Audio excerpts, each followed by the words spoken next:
At a certain point, coffee gets better and better and better at a price point.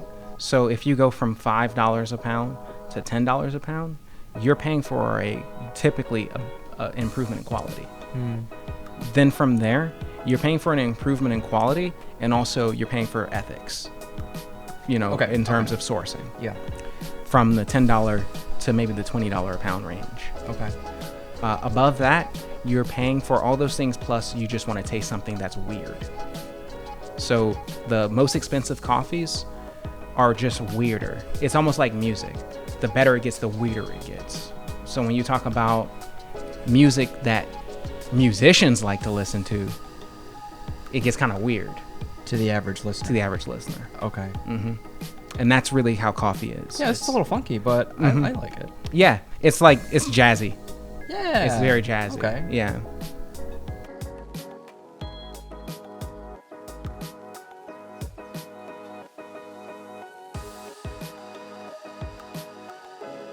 Thanks for tuning in to episode 13 of the Sultan of Slow Drip podcast. I'm your host, the Sultan of Slow Drip, joined by Victor Chan. Hey guys, what's up? Representing the Zeph Barbecue Hey t-shirt. Zeph, shout out Zeph. Shout we love out you Zeph. and miss you, Logan. Yes, Logan is doing excellent barbecue out there, serving dino bones to the community out there in Cali.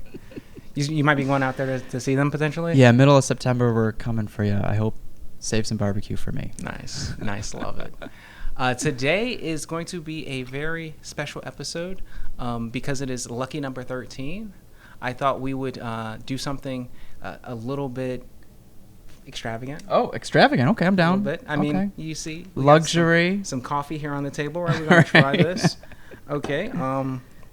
This is going to be the most expensive coffee that we've tried on the Sultan of Slow Drip. What? And we're going to talk a little bit about what makes coffee expensive. Okay. And why, what people are looking for out of it, essentially. Okay. Because every beverage and food has its kind of price tiers. Sure. And there's certain things that you're looking for. If you're having wine, for example, you might be looking for certain tannins. Like tannins are actually a big factor in more expensive wines. They can taste kind of like chocolatey or more delicate because that wine needs a certain amount of age. Okay. In the actual barrel itself. I mean, not the barrel, but the bottle itself, which takes time and effort. And, aside from just the actual quality of the wine going into the bottles, there's a whole process of aging that. And that imparts expense because you have to cellar it. And, there's a whole management. Right. Exactly. Right. So, but it's not apparent as to what makes coffee more expensive, right? So we're going to talk a little bit about that. This coffee here is a Gesha. And I don't know if you've ever heard of Gesha coffees before. So Gesha is a very fine varietal that is originally from Ethiopia, like all coffee. And it's a specific heirloom varietal of coffee that was imported to South America. And where it really became kind of popular is in Panama. Okay. So Panama is known for really explosively fruity coffees. Okay. And it seemed like a natural place to take this particular varietal and transplant it. I feel like I've had it from either Onyx or Black and White. Yeah, you probably have. Yeah, from Side Practice. Awesome. They bought some from there. So this is from Black and White. Oh, okay. Yeah, cool. And it may be the same actual Gesha, but people also call it geisha. But is it GEI or GE? GESHA. Oh, yeah. Okay. But people started adding an I in there, and I don't know why. They wanted to kind of Japanify it, just like with Kyoto it's style. Totally not. Yeah. It's not. Yeah. It's African, just like all coffee. But in any case, this is a geisha that was also anaerobically fermented. So when they put the coffee inside the fermentation tanks to remove that kind of sticky layer on it, they use the native yeast that's present on the coffee to do that. Wow. But what you can do is you can actually remove the oxygen from the tank, and that will, in some places, they actually do something called carbonic maceration, which is where they remove the oxygen and then replace it with CO2. And basically what that does is it facilitates a different strain of yeast and bacteria within that fermentation environment to prevail. Okay. So, and as you know, with like different fermentations, you get different qualities based on the actual strains of yeast or bacteria used. Yeah. Lactic acid bacteria is going to produce something, with the sharper kind of acidity, that sort of thing. So you can sort of foster the environment to prefer a certain type of fermentation on the actual product, which will affect the sugars directly, just how the sugars kind of developed. Okay. So.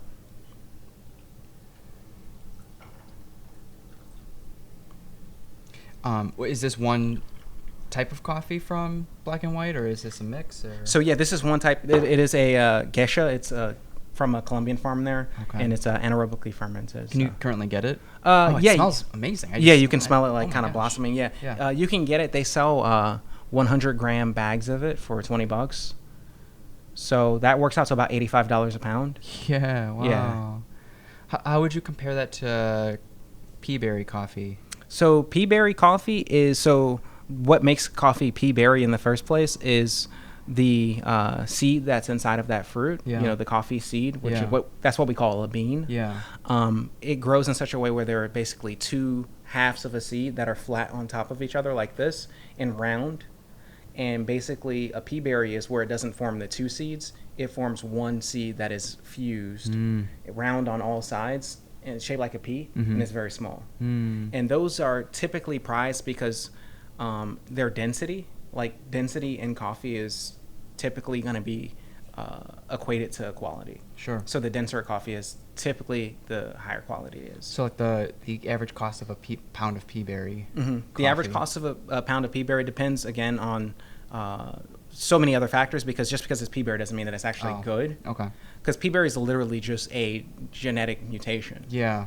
So I guess I've only seen it marketed from like Kona coffee. Yeah, well, pea berry gets produced in so many different places and varietals that pea berry is a moniker that gets used to denote quality, but unfortunately, it's just not. That makes sense. There's more to it. It's not guaranteed that is a sign of quality, because when coffee gets separated out, there actually is a sieve that the beans are put through, and where it falls into the sieve will determine the quality on the whole. Okay. And the highest quality would be something called 1718, which is basically the size of the holes in the sieve. So like the larger the coffee bean, the higher quality it is, because essentially the more nutrition the coffee plant received. So, and then there's a whole series of screens all the way down to like stuff called mubuni, which is like fragmented, like really terrible, like it almost looks like dirt and coffee mixed together and chips and all that stuff, and it's just really kind of cruddy looking. Yeah. But the prized coffee is typically going to be a larger size. The pea berry basically kind of turns that on its head a little bit because it fits through the screens because it's a smaller bean, but it actually maintains that higher quality.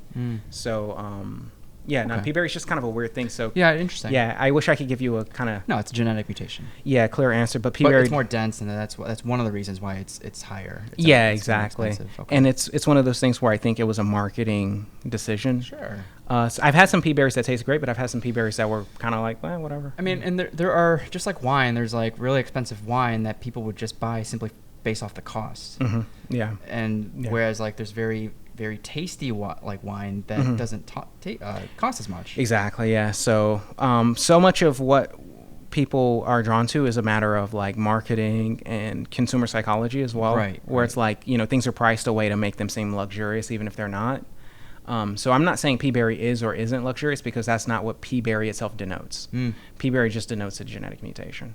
That can be like, it doesn't taste any different. It doesn't necessarily. It might be more dense. It just it might be more dense. It might There you go. Okay. And because it is a smaller actual bean, but it is like kind of fully formed. It's just deformed, but it's fully formed for what it is.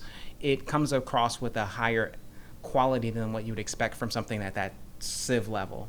You get what I'm saying? Like, it makes it all the way through to this level where it's like only cruddy coffees produce beans this small, but this tastes better than those coffees, so therefore it must be special. Gotcha. That's my kind of mentality working on it. Yeah, thank you. That makes a lot of sense. So but in any case though, let's get into this. We got some ice in here because it's concentrate, and I wanted to allow it to kind of open up a little bit by diluting the ice and just wow.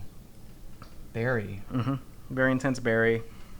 Kind of tropical. The most intense aromatics I've ever smelled. Very intense.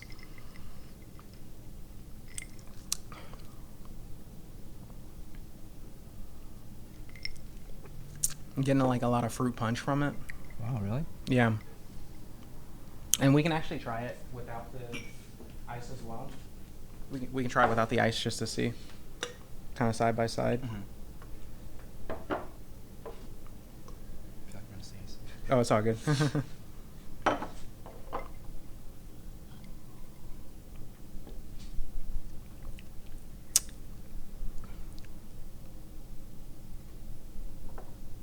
Yeah, the ice opens it up. Mm-hmm. Yeah.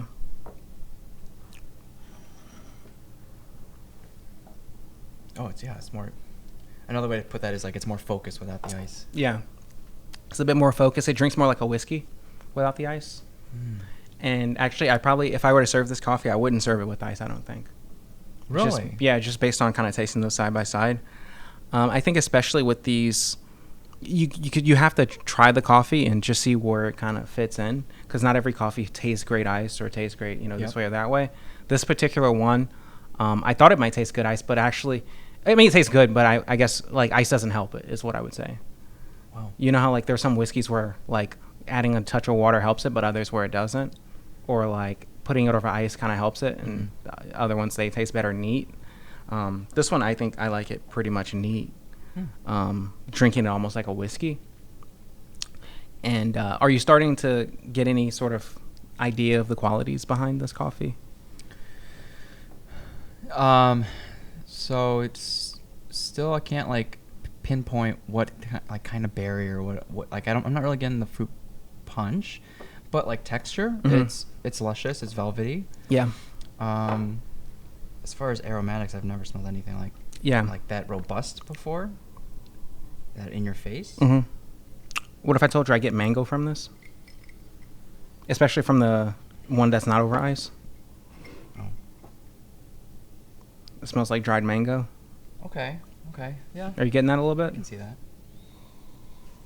I'm also getting a bit of lychee from it. Mm.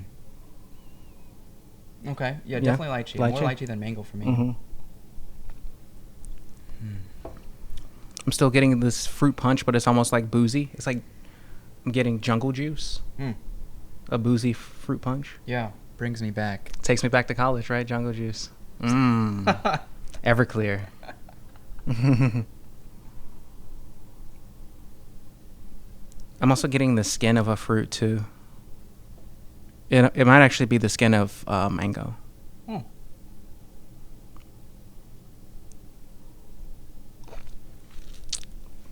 But the body is very luscious, it's very round, robust.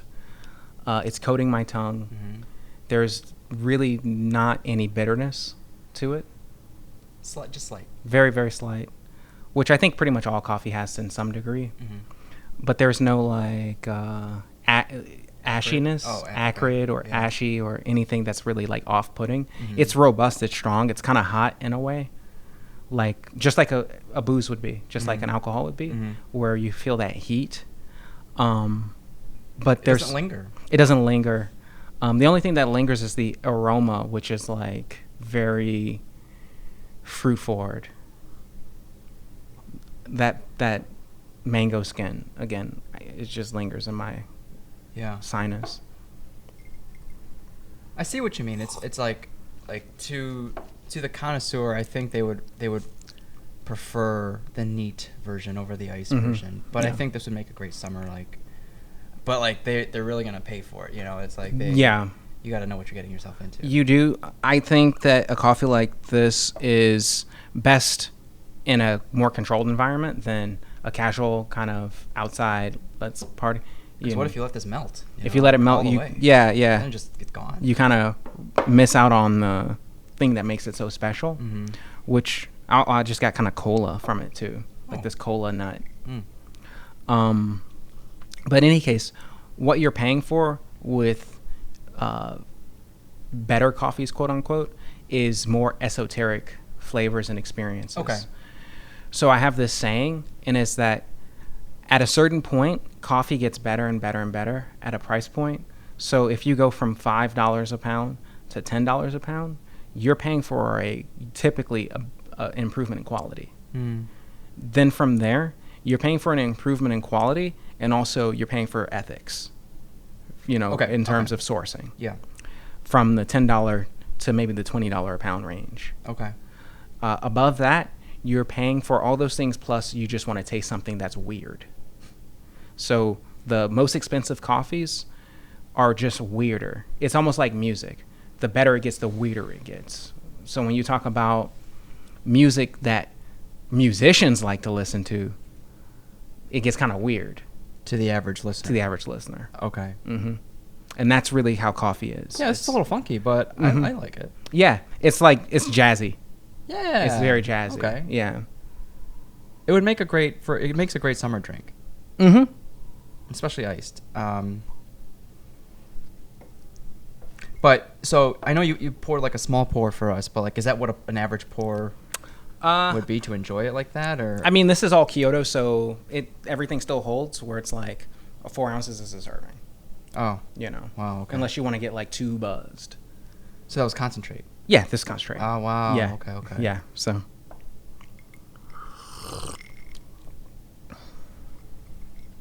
Yeah, the more this dilutes, the less I like it over here because it's just missing out on all the qualities that make it great. I hear you. So it's like you want to have it chilled but not diluted. For this coffee, other coffees might be different because to an extent, some coffees are helped by water, just opening them up. Okay.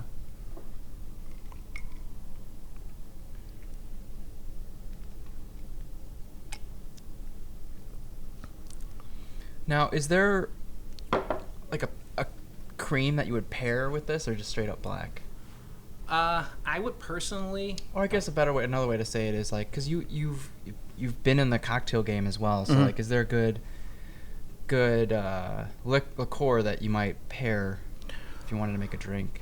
well, after working with coffees for so long and cocktails, I came to the conclusion that coffees actually need a full cocktail built around them.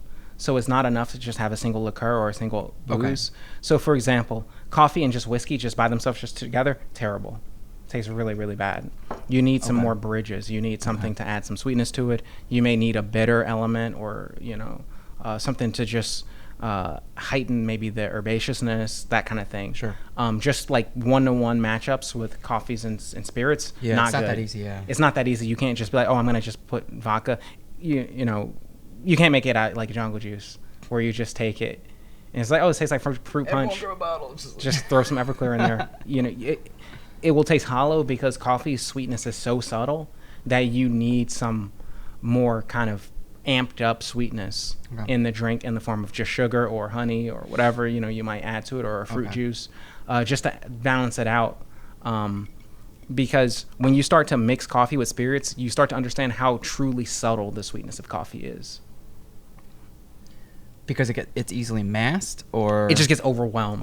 It just gets overwhelmed so easily. Gotcha. Whereas you mix. You can pour vodka into orange juice and just have that as a drink. Yeah. Right. You can't do that with coffee Because it's very sweet. Yeah, exactly. It actually stands up to the alcohol.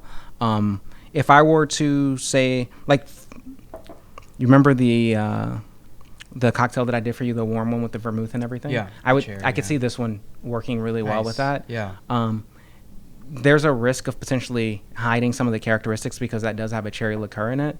But the way that drink is built with the stout beer, the coffee, the cherry liqueur, and the vermouth, those elements still allow the coffee to come through, the coffee flavor. Mm-hmm. So I don't worry too much about the coffee getting covered up.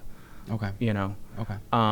The better the coffee, I think the kind of more subtle the other elements should be. Yeah. Yeah. So like, for example, I think this as a coffee tonic. Yeah, I was thinking that too. A gin, because it's very like citrusy and very like light kind of effervescent drink. Yeah. So the coffee would be just more upfront. Okay. You've mixed it with Topo Chico before? Yeah, I've mixed it with Topo Chico. Have you mixed before. it with any of the other mineral waters? Yeah, I find that a more neutral mineral water is the way to go. So like strong effervescence and relatively low mineral, definitely low sodium. Low sodium. Yeah, because some of those mineral waters get pretty salty. After the last episode, Justin snagged some Gerolsteiner, which is it's your favorite mineral water. It's up there for sure. And it has what, magnesium and calcium, I think. It's the highest thing it has is bicarbonate. Bicarb. Okay. Yeah. it still tasted very neutral to me, honestly. It's pretty neutral, yeah. But it's very effervescent, so I wonder if that would go well. The thing about Gerolsteiner is the bicarbonate actually mutes the acidity of the coffee. Interesting. Yeah, because it's a more alkaline water. So you need a very kind of like effervescent, like Topo Chico is pretty good for it because it's pretty neutral. It's low mineral, all things considered. Yeah. What would be another good water? Honestly, when it comes to doing the coffee, finding just like the Italian sparkling from Whole Foods, the 365, because that's very low. It's low minerality, like that kind of thing. Okay. You're almost better off getting kind of a cheaper water. Yeah, because it's not really like heavily mineraled. Yeah. Like the more fancy mineral waters are heavily mineraled, and they actually detract from the purpose, which is just to kind of add carbonations in the drink. Okay. So yeah, like getting a can of club soda is probably the most ideal way in a way. And that's usually what I do. I'll just get a can of club soda or just like fizzy water, like very generic fizzy water. Yeah. The unflavored LaCroix. Oh, okay. That's an easy one. Unflavored LaCroix. Couldn't do it on its own, but maybe with some coffee. Yeah, exactly. Yeah, it's like, let's add some real good flavor to this. Yeah.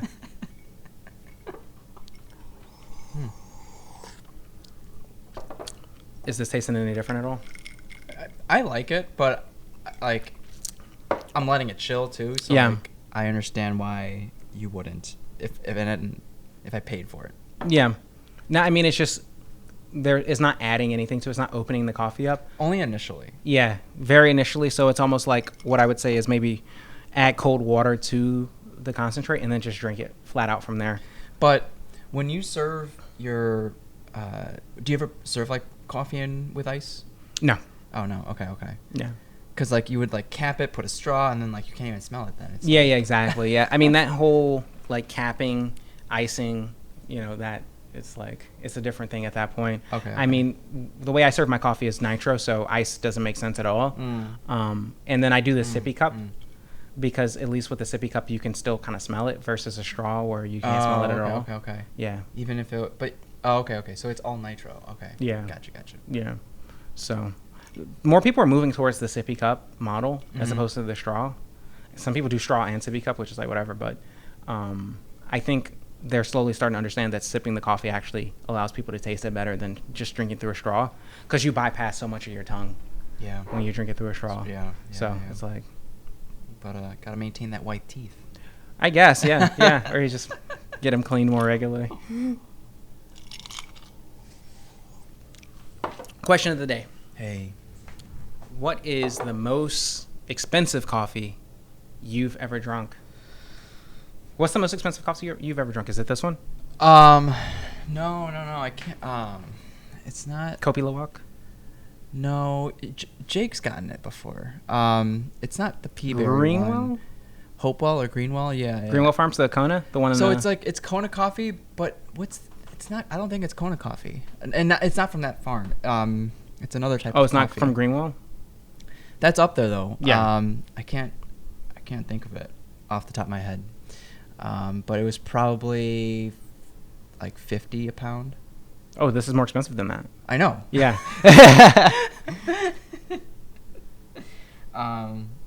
But I don't think I was at the stage to like respect it either. Gotcha. So that's what I'm worried about. Like people.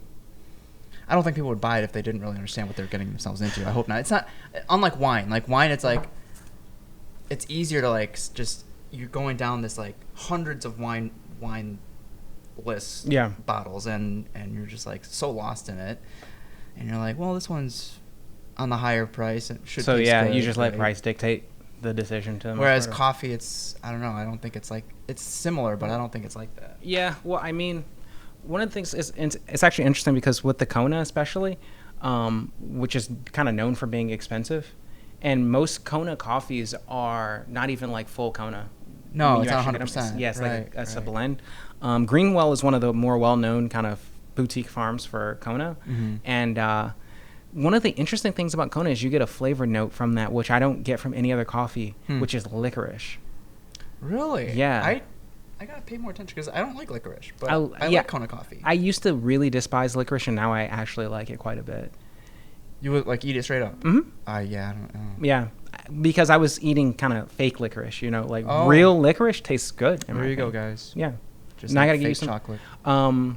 Pretty Cool has a licorice pop. They Okay. have I think it's a custard pop with licorice, and it's crusted with chocolate. Mm. And I got 2 of them. It was really good. Okay. Yeah. Okay. And you know, I'm gonna introduce you to good licorice. Okay. Have I brought you Ulu before? No. Okay, I'll bring you Ulu then. They're 100%. So I think correct. I don't know if they're watching, but like Phil, he's a Chicagoan, and then I think they moved to Kona, bought some land, started a farm, and then they import to Chicago, and they sell it at one of the wine shops in Printers Row. Oh, okay. So I'll bring you some next time. Yeah, please. It's how much is it? It's like it's like 40 a pound. I think. Okay. It's up there, maybe 35, but worth it. I don't know. Awesome. I like it. I'll bring it next time. Thank you. Yeah, maybe we can do an episode with it or something. Yeah. Cool. Yeah.